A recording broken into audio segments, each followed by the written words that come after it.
Hi, my name is William Shu, And I'm Jake Ramsey. and our project is It's the Malady That Matters, the perceptions of Eastern versus Western medicine. Treatments for diseases are an integral part of today's society. From getting a paper cut to even the flu, we don't think twice about receiving medical aid. A study done by Pyron et al. In 2000 stated that Western medicine is the most widely accepted form of medicine in the world. However, even though it has been explored and researched very thoroughly, it still has many shortcomings.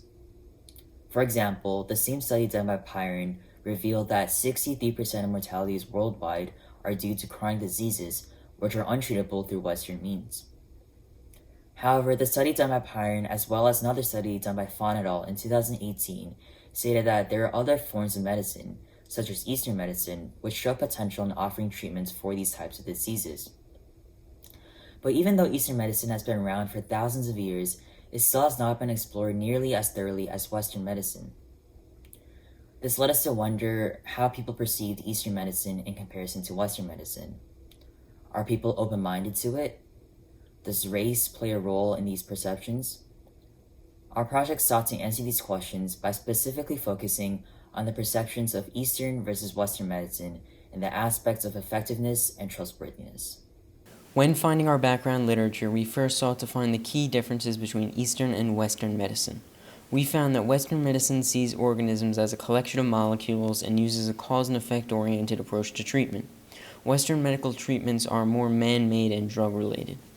On the other hand, Eastern medicine is described as more holistic and places emphasis on the flow of energy in the body, also known as yin and yang. Examples of Eastern medical treatments include acupuncture and herbal medicine. A study conducted by Pyron concluded that Western medicine is generally preferred for more major conditions, while Eastern medicine is preferred for less serious illnesses. Other studies conducted in Asian countries by Huang and Chung found that Eastern medicine is perceived as safer and more effective than Western medicine, but these results are directly opposed by Pyron's study, in which Western medicine was seen as safer and more effective. All of these studies have been conducted in Eastern countries, however, and our study sought to find how these results would differ when no longer limited to a certain location. Our background research led us to make the following hypotheses. People will perceive Eastern medicine to be more trustworthy and effective for the sprained ankle vignette, while Western medicine to be more effective and trustworthy for the colon cancer vignette. Also, participants of Asian ethnicities will perceive Eastern medicine as more trustworthy and effective than Western medicine, while participants of Caucasian ethnicities will perceive Western medicine as more trustworthy and effective than Eastern medicine. Of our 140 participants, 68% were male, and of those 140 participants, we had mostly Caucasians with a large sample of Asians and smaller samples of African Americans and Latinos. When conducting our research, we compiled a survey which included a vignette, 2 scales, and a manipulation check. 4 versions of our vignette were created which manipulated the condition had by the patient as well as the treatment recommended by the doctor. 170 participants were recruited using Amazon Mechanical Turk, and all results were compiled using Qualtrics.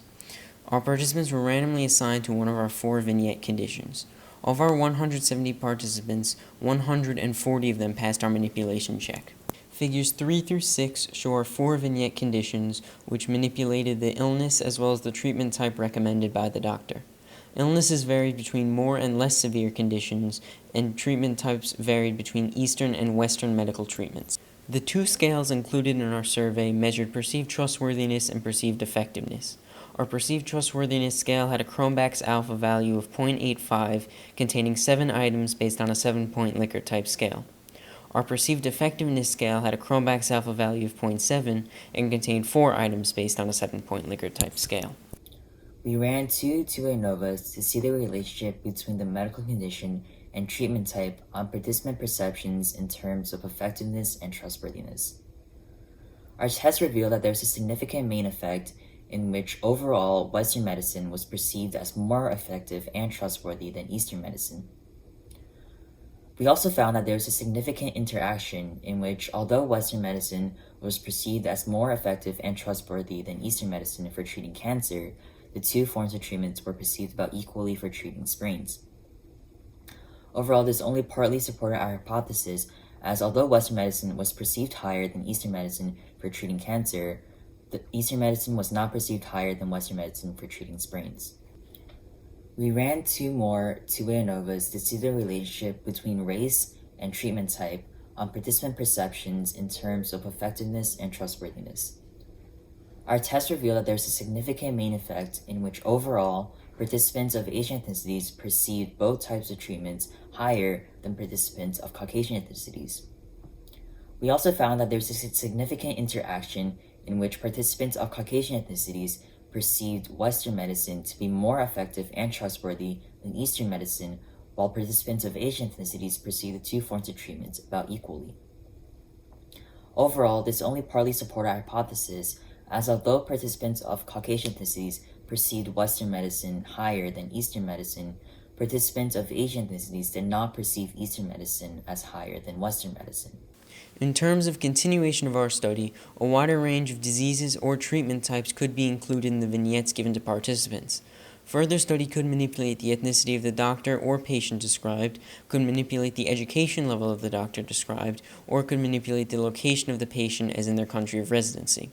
Similarly, further study could investigate how those brought up in a Chinese language stream of education differ in their opinions on Eastern medicine when compared to those brought up in an English language stream of education.